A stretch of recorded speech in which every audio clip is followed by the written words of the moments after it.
படிச்சு சொன்னங்க, இந்த கம்பெனிக்கு வேலைக்கு வராதுங்கடா, இந்த கம்பெனிக்கு வேலைக்கு வராதுடா.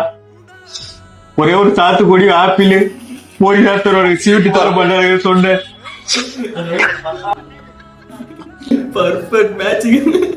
செம்மையா பண்ணிருக்கான். அல்டிமேட். டேய் தம்பி, அழுகுனவனே அவன் அழுது கட்டுறான். ஓத்தா எனக்கு ஏதாவது வச்சு உங்களோட வாயில பிடிக்கும் போல.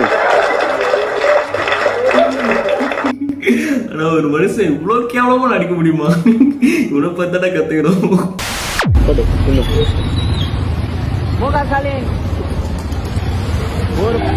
ஒரு பூடுகளாக்கில நீ தங்கத்துக்கு இப்படி பண்ணுகிற பாடு. ப்ரோ அதுக்கு இப்படிலாம் திட்டக்கூடாது ப்ரோ, பாவம் ப்ரோ. அவர் கெட்டது பண்றது நல்லது பண்றது வேற விஷயம். அதுக்குன்னு இப்போ இப்படி கேவலமா திட்டக்கூடாது, தப்பு. அவருக்கு சப்போர்ட் பண்றேன்னு நினைச்சிக்காதீங்க, காமனா சொல்றேன், அவ்வளவுதான், வேற இல்லை.